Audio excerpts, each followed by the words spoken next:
Barbaric निश्चित रूप से हमारे पक्ष में लड़ेगा, तो इसमें क्या संदेह है?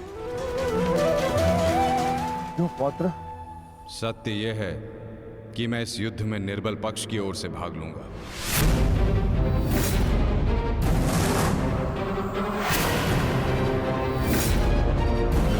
माता के समक्ष स्वयं को वचन दिया है मैंने। परंतु समस्या क्या है वासुदेव?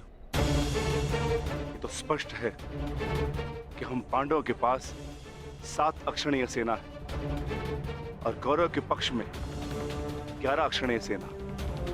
कौरव के पक्ष में पितामह भीष्म और गुरु द्रोणाचार्य भी है। शक्ति गणना के अनुसार कौरव का पलड़ा हमसे अधिक भारी है, इसलिए बारबरिक हमारे ही पक्ष में युद्ध लड़ेगा। विनाश तो होगा प्रभु, परंतु केवल कौरवों का। मैं आपको वचन देता हूं, मेरे परिवार को हानि पहुंचने से पूर्व मैं अपना शीर्ष आपके चरणों में रख दूंगा। तुम सत्य नहीं देख पा रहे हो वीर। तुम जानना चाहते हो बारबरिक, यदि तुमने इस युद्ध में भाग लिया तो क्या होगा?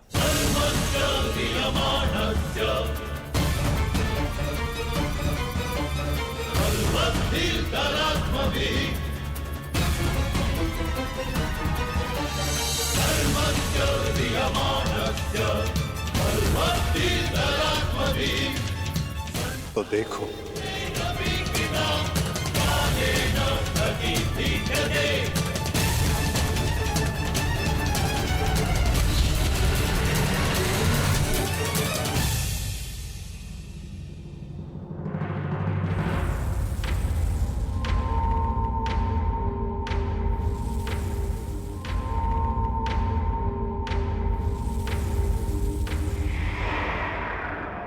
तुम्हारा स्वयं को दिया गया वचन इस युद्ध को किसी भी दिशा में जाने नहीं देगा बारबरिक। इस युद्ध का संतुलन बिगाड़ देगा। तुम निश्चित रूप से आरंभ में पांडवों के पक्ष में रहोगे, क्योंकि आरंभ में पांडव कौरवों से निर्बल होंगे, परंतु शीघ्र ही ये परिस्थिति बदल जाएगी बारबरिक।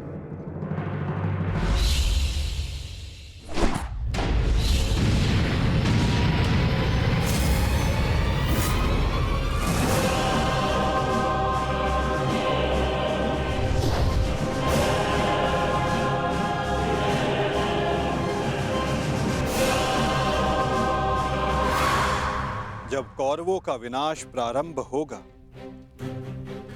तो शीघ्र ही पांडवों का पलड़ा कौरवों से अधिक भारी हो जाएगा और तुम अपने वचन के कारण संतुलन बनाए रखने के लिए अपना पक्ष छोड़कर कौरवों के पक्ष में चले जाओगे और उसके पश्चात तुम पांडवों पर प्रहार करने लगोगे। और इसी कारण इस युद्ध का संतुलन बिगड़ जाएगा।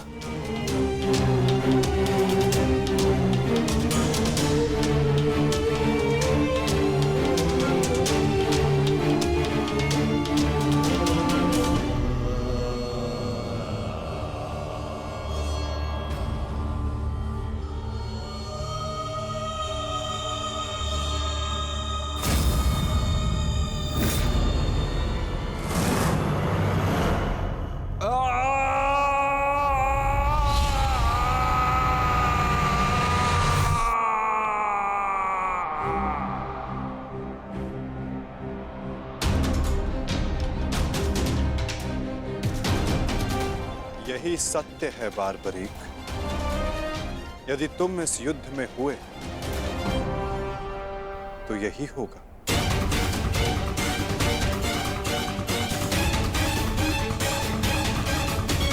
यदि तुम इस युद्ध में हुए तो यही होगा। तो मैं क्या करूं प्रभु? संसार का हर योद्धा अपना युद्ध चुनता है, क्या मुझे ये युद्ध चुनने का अधिकार नहीं? योद्धा कभी अपना युद्ध नहीं चुनता बारबरीक, युद्ध अपना योद्धा चुनता है।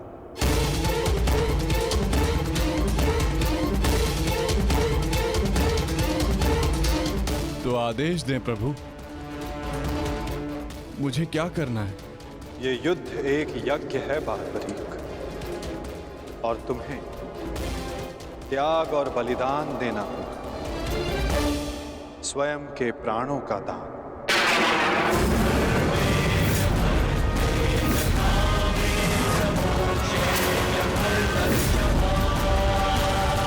नहीं पौत्र, नहीं। नहीं माता, नहीं। आप ही कहते हैं ना प्रभु कि प्रत्येक मनुष्य के जीवन का कोई ना कोई लक्ष्य होता है। मेरी बस एक ही इच्छा थी कि मैं भी इस युद्ध में भाग लूं। मैं भी इस युद्ध को देखना चाहता था, इसका साक्षी बनना चाहता था। भगवान श्याम को अपना धर्म निभाते देखना चाहता था। क्या मेरी ये इच्छा अधूरी रह जाएगी? मैं वचन देता हूं बारबरीक, इस युद्ध का साक्षी बनने की तुम्हारी इच्छा मैं अवश्य पूर्ण करूंगा। यदि इस युद्ध में तुम मेरी सहायता करना चाहते हो बारबरीक, तो तुम्हें स्वयं को इस युद्ध से विरक्त करना होगा, और इसका केवल एक ही मार्ग है जो तुम भली भांति जानते हो।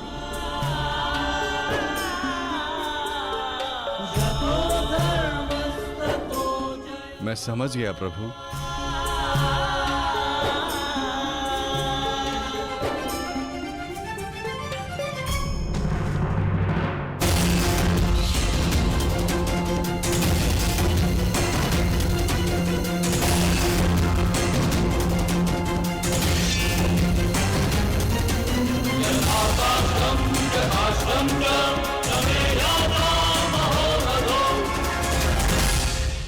मैं घटोत्कच पुत्र महाबली भीम पौत्र बर्बरीक स्वेच्छा से अपना शीश भगवान कृष्ण के चरणों में भेंट करता हूं।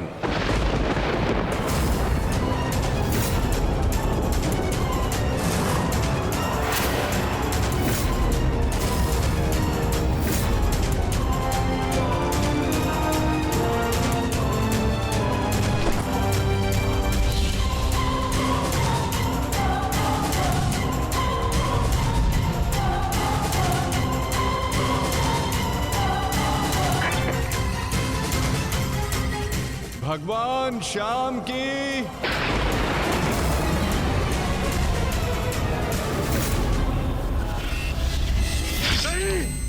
पुत्र बारबरीक,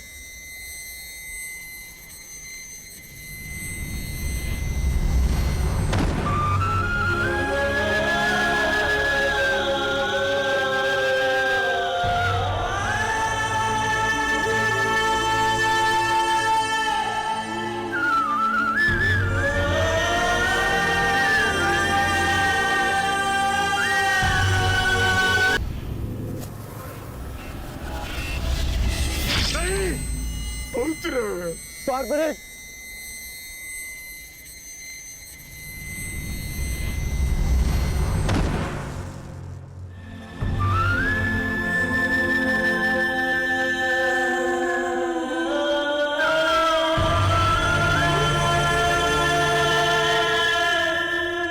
मेरे पुत्र की कामना थी इस युद्ध का साक्षी बनने की, वो भी अधूरी रह गई।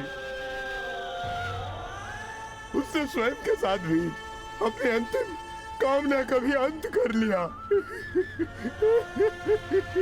नहीं घटोत्कच, ये अंत नहीं, प्रारंभ है। बारबरीक की अंतिम इच्छा अवश्य पूर्ण होगी।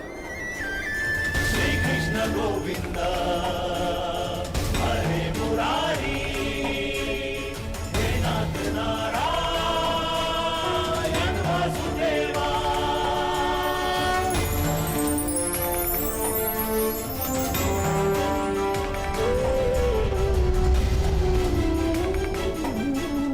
श्री कृष्ण गोविंद हरे मुरारी हे नाथ नारायण वासुदेवा श्री कृष्ण गोविंद हरे मुरारी हे नाथ नारायण वासुदेवा श्री कृष्ण गोविंद हरे मुरारी हे नाथ नारायण वासुदेवा श्री कृष्ण गोविंद हरे मुरारी हे नाथ नारायण वासुदेवा श्री कृष्ण गोविंद हरे मुरारी हे नाथ नारायण वासुदेवा श्री कृष्ण गोविंद हरे मुरारी हे नाथ नारायण वासुदेवा श्री कृष्ण गोविंद हरे मुरारी हे नाथ नारायण वासुदेवा। बर्बरीक इस महाभारत का एक महत्वपूर्ण कार्य पूर्ण करेगा। बर्बरीक का ये त्याग, ये बलिदान व्यर्थ नहीं जाएगा। तुम सदैव अपने साहस, बुद्धिमता इस महायुद्ध के, इस महाभारत के एकमात्र साक्षी के रूप में जाने जाओगे बर्बरीक। संसार तुम ही से जानेगा कि इस महायुद्ध में जो कुछ भी हुआ धर्म के अनुसार हुआ, और इस संसार के अंत तक तुम इस धर्म युद्ध के साक्षी रहोगे बर्बरीक। तुम्हारे इस निस्वार्थ बलिदान के तुम्हें सदा आदर दिया जाएगा बर्बरीक, और तुम्हारी खाटू श्याम के नाम से पूजा की जाएगी।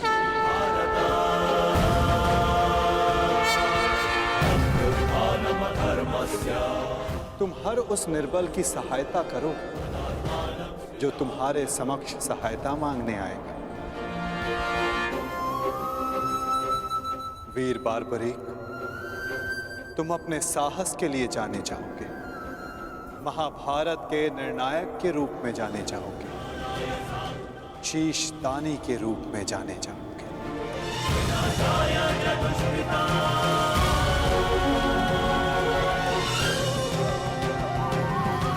इस युद्ध रूपी यज्ञ में यही नियति है विजय की।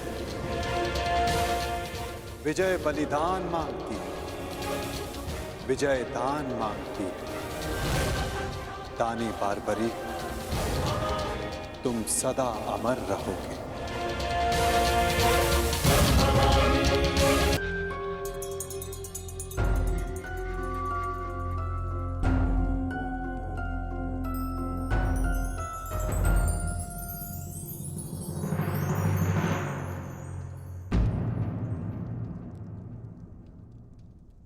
सूर्यदेव आप?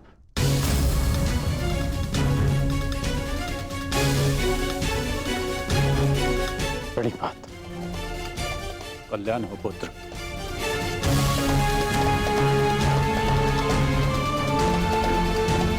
ऐसी क्या आवश्यकता आन पड़ी कि आपको इस समय मेरे समक्ष आना पड़ा? कुछ समय पश्चात मैं आपको अर्घ भेंट करने आने ही वाला था। आज मैं अर्घ लेने नहीं आया हूं पुत्र, तो मैं एक चेतावनी देने आया हूं।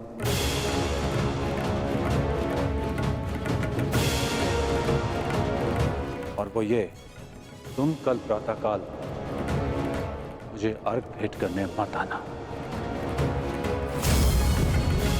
और यदि तुम मुझे अर्घ भेंट करने आए तो तुम अपना सर्वस्व खो बैठोगे।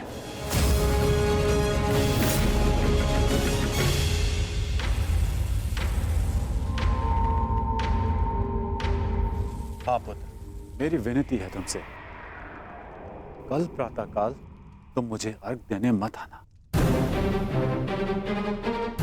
तो मैं तो आपको बचपन से अर्घ देते आया हूं। तो आज अचानक ऐसा क्या हो गया कि आप मुझे अर्घ देने से रोक रहे हैं? तुम्हारा वचन पुत्र, तुमने प्रतिज्ञा ली है, सूर्य को अर्घ देते समय यदि कोई भी तुमसे कुछ भी मांगेगा तो वो तुम उसे दान में दे दोगे। कल का अर्घ तुम्हें कुछ ऐसा दान देने पर विवश कर देगा जिससे तुम मेरा दिया हुआ आशीर्वाद सदैव के लिए खो बैठोगे। देवराज इंद्र ने तुम्हें परास्त करने के लिए षड्यंत्र रचा है। वो कल प्रातःकाल तुमसे दान मांगने आएंगे और दान में वो तुमसे कवच और कुंडल मांगे। तुम्हें ज्ञात है पुत्र? मुझे ज्ञात नहीं, परंतु आपको चिंतित देख के आभास हो गया। और यदि स्वयं मेरे पिताश्री मुझे चेतावनी देने आए हैं कि इंद्रदेव मुझसे दान मांगने आएंगे, तो इसका सीधा संबंध अर्जुन से होता है। इंद्रदेव का पुत्र अर्जुन, और उसमें कोई बुराई भी नहीं, क्योंकि हर पिता अपने पुत्र की भलाई चाहता है। यदि इतना समझते हो तो ये भी समझ लो पुत्र कि ये पिता भी यही चाहता है कि उसके पुत्र के साथ कोई अन्याय ना हो, कोई छल ना हो। मेरी विनती है तुमसे, कल प्रातःकाल मुझे अर्घ देने मत आना। पहले भी मैं तुम्हारे साथ बहुत अन्याय कर चुका हूं पुत्र, परंतु अब और अन्याय नहीं। कहो पुत्र, अपने पिता की बात मानोगे? कल प्रातःकाल अर्घ देने नहीं आओगे ना? मुझे उत्तर दो पुत्र, मुझे उत्तर दो। प्रश्न उत्तर का समय नहीं बचा है। मनुष्य का कर्म उसके हर प्रश्न और उत्तर से बड़ा होता है। और अब आपके कर्म का समय हो गया है। अंधकार में डूबे समस्त संसार को आपको प्रकाश देना है। आप अपना कर्म और धर्म निभाइए और मैं अपना कर्म और धर्म निभाऊंगा। बस आपसे एक प्रार्थना है कि अब ये अन्याय मत होने दीजिएगा कि संसार कहे कि कर्ण ने अपने जन्मदाता को अपना धर्म करने से रोक दिया।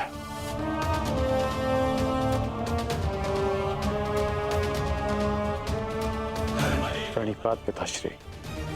मुझे आशा है पुत्र तुम मेरी विनती स्वीकार कर। कल्याण हो तुम्हारा।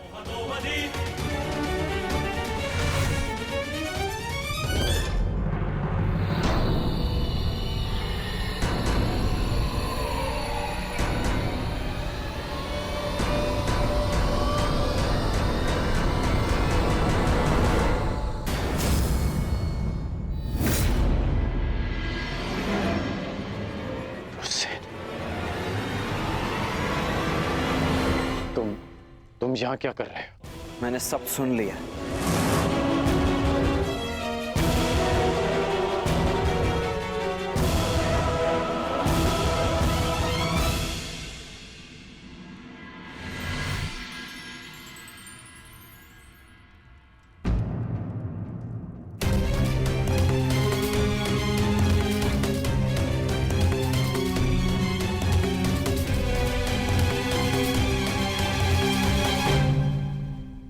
सूर्य नारायण, आप यहाँ?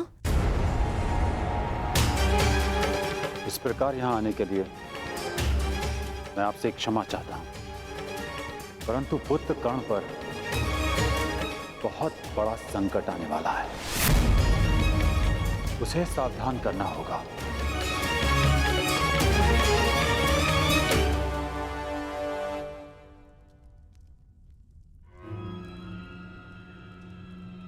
आप सूर्यपुत्र हैं, परंतु ये कैसे संभव है?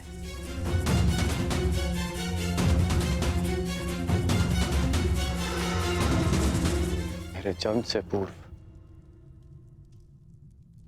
एक स्त्री को वरदान मिला था कि वो किसी भी देवता का आवाहन करके कोई भी वरदान पा सकती थी। उस स्त्री को विश्वास नहीं हुआ और उसने इस वरदान को परखने का प्रयास किया। उसने सूर्यदेव का आवाहन किया और वरदान से बद्ध सूर्यदेव को उन्हें पुत्र देना पड़ा। परंतु वो अविवाहित कन्या समाज के भय से भयभीत हो गई और उसने उस बालक को गंगा में बहा दिया। वो बालक मैं था, जिसे पिता अधिरथ ने पाला। सूर्यदेव के आशीर्वाद के रूप में मुझे कवच और कुंडल मिले, जो अब इंद्रदेव छीन लेना चाहते हैं अपने पुत्र अर्जुन के लिए। सूर्यदेव मुझे यही समझाने आए थे कि मैं इंद्रदेव को कल दान ना दूं। अर्थात आज आप अर्घ देने नहीं जा रहे?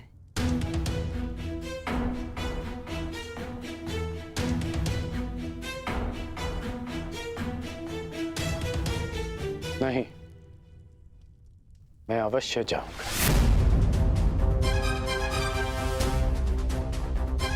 क्यों? मैं आपको ऐसा नहीं करने दूंगा।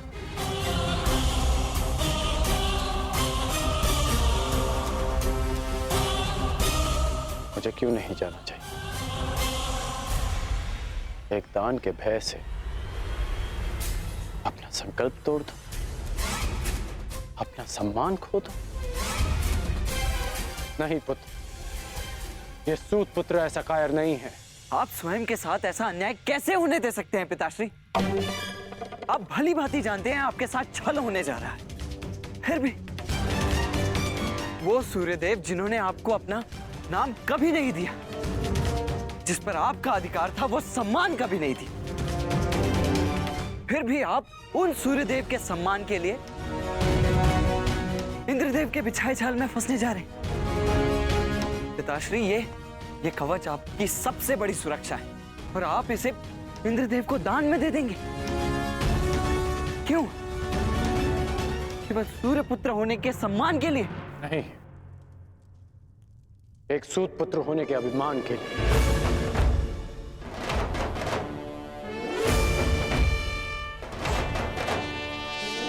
मैं आज भी एक सूत पुत्र हूं।